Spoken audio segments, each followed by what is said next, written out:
Alrighty, so now I'm going to continue and read part 3, and I mentioned in the description that I went online to look for copies, and I just bought one that was on eBay. There were 2, and I just bought this hardcover copy, so now I'm not so freaked out that I would lose this. That's what made me want to read it. So you can see here how badly damaged it was, and then fortunately I'll be able to read it till the end, just about. Like the last page is like almost done. Okay. So without any more comments, and I found one on Amazon for like 30 something, and then there was another website that was selling 2 of them. One of them $99 and one $130. So if anybody wants to get one, it looks like some private people have sold theirs or selling theirs online. Okay, so here we go. So I left off page 45, and now we are on March 11th, 1955.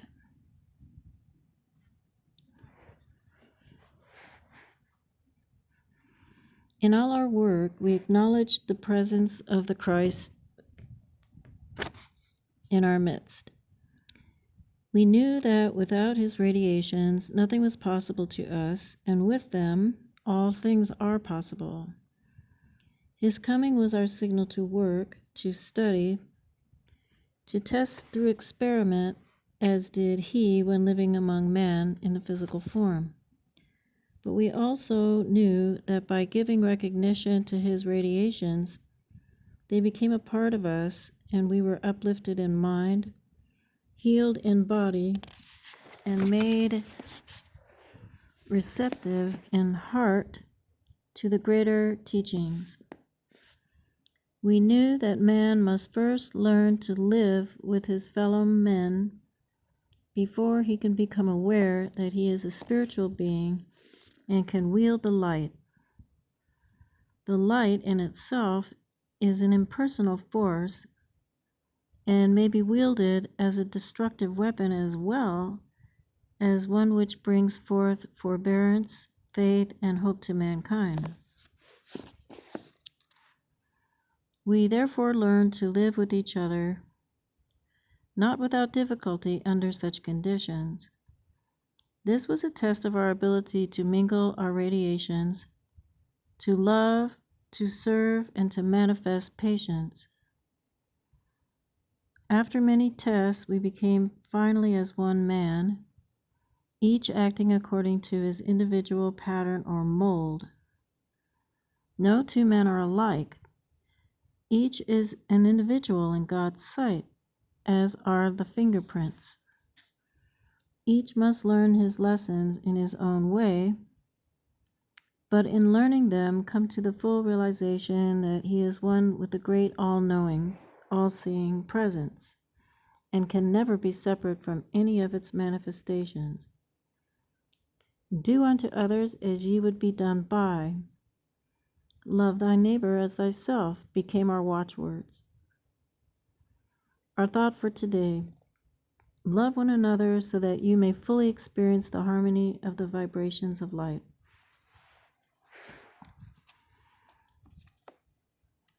March 25th, 1955. So deeply have we gone into the pain that makes for pure manifestation of the Christ love that we feel the experience of each individual. Nothing is achieved in expression of the love without pain, patience, and perseverance. Out of the darkness comes the light, and man cannot give full recognition to the light until he has dwelt in darkness. After repeated tests over many years, we came to know that the finest, most subtle shadings must be used if we were to achieve harmony, and if we could not achieve harmony, how then could we expect to transmit our radiations for the good of all men? Then came a time when we found a subtle blending of forces which would ease tension, dissolve fear,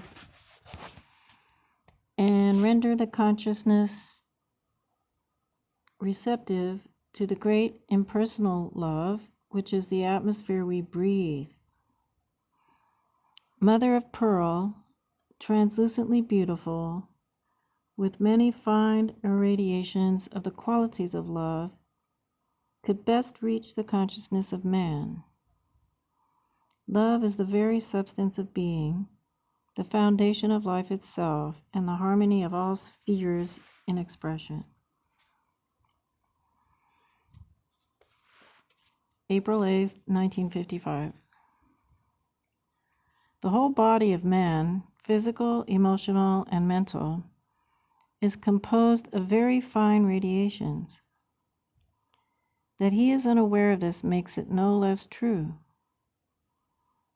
The cell life is in a constant state of transmutation in response to such radiations, and man's thought processes determine what he becomes when he has resolved to become a being of light who can make or remake his manifest form according to his desires.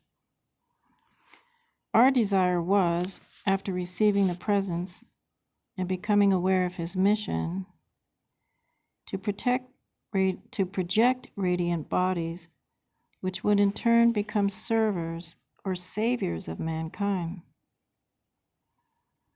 We made many tests throughout the years of measured time to discover how we could manifest in form in the very heart of the earth, delivering it from its condensed state of consciousness and also delivering man from bondage to that heavy condensation. We knew it to be a matter of vibration, a quality of irradiation, which would stimulate the use of accelerated currents of light. But how to enter the earth and project the necessary accelerated currents?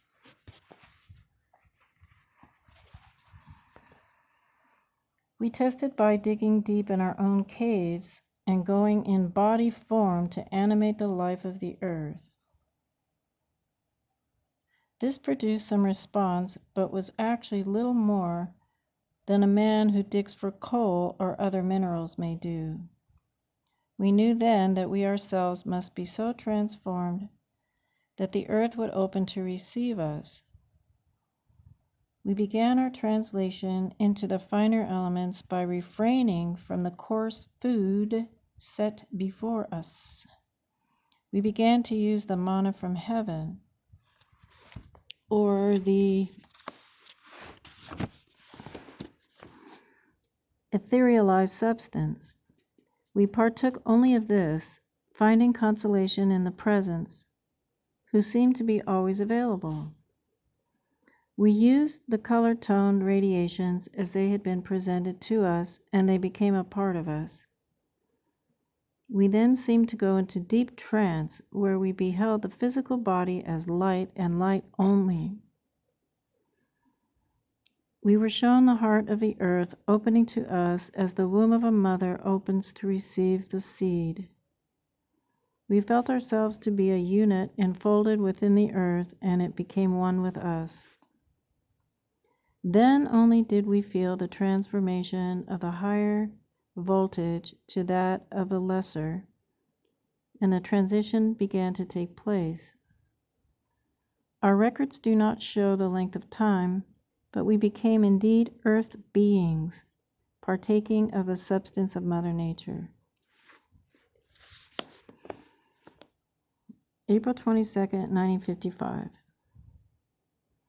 Once we were within the bowels of the earth, we found that they were capable of expansion, of great resilience, which manifested in the spreading of the particles of substance comprising what we call earth.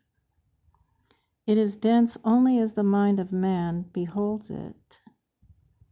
But when awareness has been elevated to the recognition of light particles and their relationship to matter and vibrational expression, then density is replaced by the movement of the particles according to the light implayed upon them in sufficient degree to accelerate them. Matter is such Matter, as such, is merely condensation of the light particles.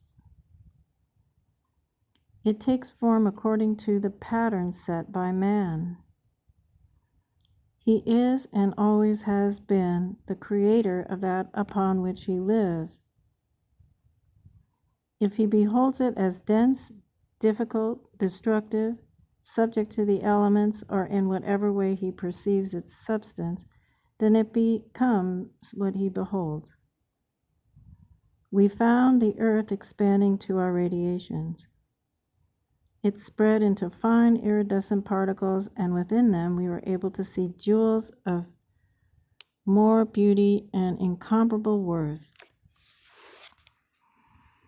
We do not mean to infer that the average man might go into the bowels of the earth and demand of it that it give both rare jewels or minerals, which would create riches for him alone. But when he is prepared to translate his body into one of light and radiate that light into the densities of matter, he will find that it is subject to the form he wishes to give it. Today June 10, 1955. Today we would like to give you a brief summary so that you will again find the rhythm of our resonance and be able to take our findings literally. As we have told you, we are conscious ever of being in the great presence. Capital G, capital P. We abide in its radiations in full consciousness that they are the redeeming force.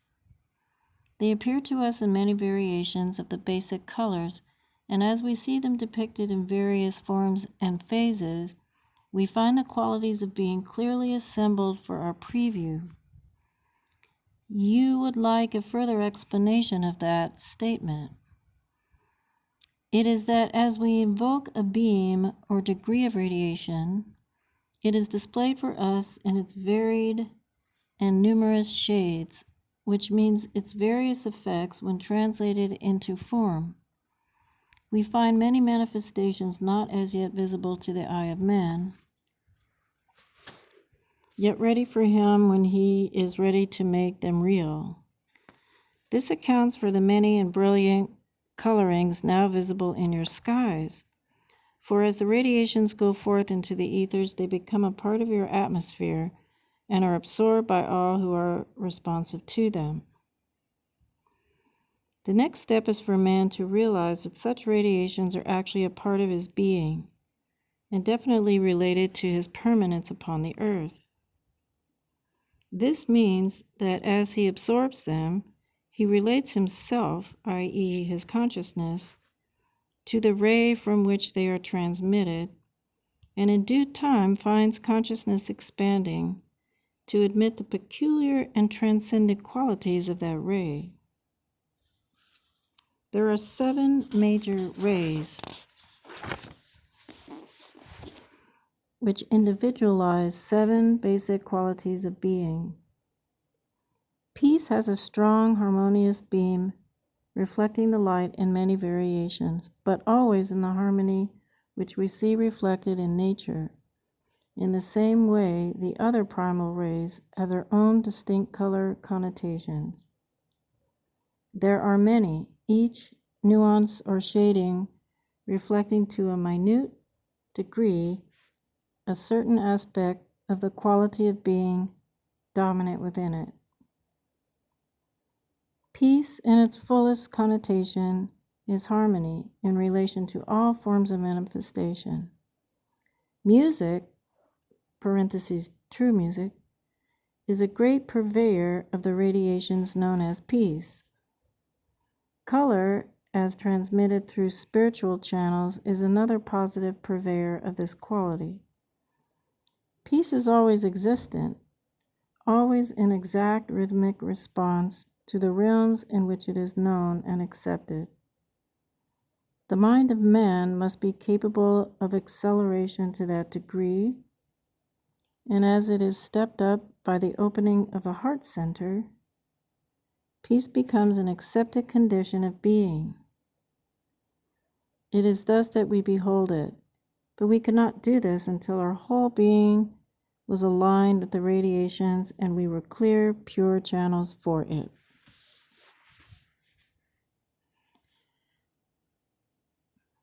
June 17, 1955. Our experiments were carried out because of and with the enhancement of the great overlighting radiations. As these came to us in greater magnitude, we were able to interpret more fully the meaning of the qualities within the rays thus displayed. Today we should like to present for your enlightenment an understanding of the ray of love. Love has many qualities and many underlying aspects. We feel love and see its reflection in a variety of forms. But until a deep study has been made of the radiation, as for instance from the man Jesus, one has a very passive and incomplete idea of its meaning. Love, in its basic color radiation, is a rose pink of an indescribable hue and an unforgettable fragrance. It is beyond our words to give you the inner meaning of this basic quality of being. It is the essence of all manifestation and is unbreathed with the solar breath wherever a man is receptive. Once his aura is prepared to receive and give it forth, the hues deepen and change with the character of the man's thoughts and with the manifestation of his aura. Love, therefore, may have many related shades from the pale, pearly pink of an embryo dawn to deep rose red. None of the colors which you see upon or within the earth's reflection even begin to depict those reflected from the great ones whose purpose is to bring them to men of earth. The ray of love is the greatest because it has the essence of all things within it, and from it all things are made. Man gains much by practicing this quality of being in relation to his world, but not until the manifestation through Christ's auric being could he begin to know that love is the whole of life, and that to become one with it is to become a being of such splendor that manifestation on any plane of being is possible and may be instantaneous. The Brotherhood of Light is composed of those who seek to serve the Christ light, no matter how devious the way or how great the difficulties encountered. This we discovered only after we had beheld the Great Presence and felt his enlightening radiations. The desire or the need for him invokes his presence, and his presence evokes the radiations which become the means of enlightening the world. June 24th, 1955. We should like to begin again to describe to you our discovery that we could enter the bowels of the earth in body form, not, of course, our concrete or physical body, but the light replica. We appear to one another to be composed of positive radiation, which gave off both color and tone, and through which the cell life could be seen. We were consciously aware that we were acting as transformers, carrying our currents into the earth, and by means of them quickening to life what had been dense material. Night after night, as we progressed in our transmission of the radiations and in the transmitting capacity, we became aware that many changes were taking place. Hard mineral surfaces changed to translucent, iridescent, almost blinding in their color tone qualities. Clay dissolved into a finer essence and seemed to be used as a means of sustaining us while we made our experiments. We found that vegetation could be transformed into instantaneous growth and could be taken in liquid form that would sustain life for long periods without the necessity of taking in the coarser foods. This experiment was made in our normal physical forms, thus lessening our desire for the extremely coarse fare provided for us. We tested all our findings in a laboratory of our daily lives. We had to be convinced that we were not partaking of an illusory or dream life, but that what we found in our nightly pilgrimages into the earth could be used in the daily life of man, thus helping to transmute his material being into one of stronger, more penetrative form. Whatever we take into our bodies, mind, or emotional being is used either to create density, a slowing down process, or to elevate our cell life and thus enlighten and increase our powers. Okay, that's all for now.